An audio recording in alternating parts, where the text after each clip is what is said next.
করব ডিম আমলেট বানাবো। সো আপনারা দেখেন ডিম আমলেটটা কিভাবে তৈরি করব। সো সবার সাথে সাথে এটার ভিতরে আপনার পেস্ট মরিচ দেওয়া হয়েছে গ্লাসটার ভিতরে। এখন এই ডিমটা আপনার ভাঙবো, ভাঙার পরে ডিমটা এটার ভিতরে দিব, খোসাটা ফালাইয়া দিব। আর একটা আছে, এই দেখেন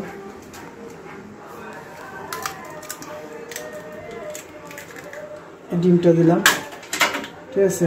তারপরে এই ডিমটাকে সুন্দর করে গোলাবো, লাড়া চাড়াইয়া দেখেন এই যে পেস্ট মরিচ এটার ভিতরে আছে। তার চলন হয়ে গেছে গোলানো ডিমটা। এখন আমরা আমলেট বানাবো। সো আপনারা আমার সাথে থাকুন, এখন দেখবেন কিভাবে আমলেটটা তৈরি করতে হয়, বানাতে হয়, ঠিক আছে। এই যে আপনার আমলেটটা, যে আপনার ডিমগুলো, এটা হলো আমার চুলা, ঠিক আছে। এখন চুলাটা আমি লাগাবো, এখন অন করবো আমি।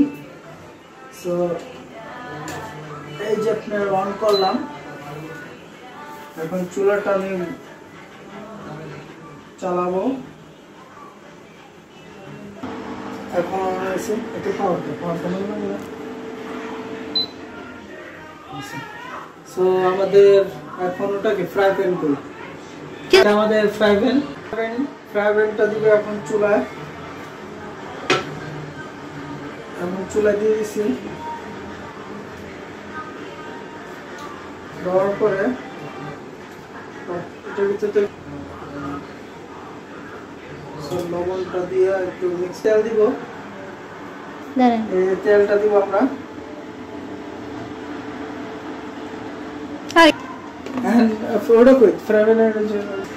এখানে আমরা তেলটাকে একটু লাড়াইয়ে চাড়াই দিব, যাতে সব জায়গায় আপনার তেলটা।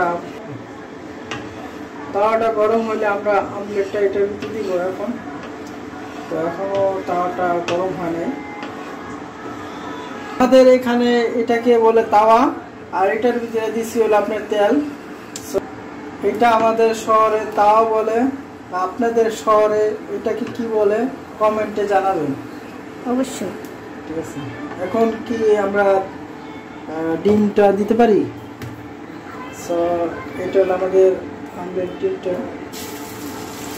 এটাকে ভালোভাবে আমরা দিব। পুরো দিবেন না, তেল বেশি হয়েছে তো হইতাছে এই যে আমাদের ডিম আমলেটটা। এখন অপেক্ষা, সো আমরা এখন অপেক্ষা করব ডিম পোস্ট হওয়া, সরি ডিম আমলেট হওয়া,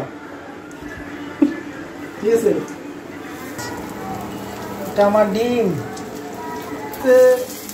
আপনাদের জন্য আমি রান্নাটা শিখে যাচ্ছি সব ধরনের। তো আপনারা আমাকে বেশি বেশি করে সাপোর্ট করবেন, তাহলে আরও কিছু রান্না করে আপনাদেরকে দেখাতে পারবো, এবং আর সুন্দর সুন্দর ভিডিও আপনাদের সামনে তুলে ধরতে পারবো। তো আপনারা আমাদের সাথে থাকবেন। এখন কোথায় রাখবো এটা?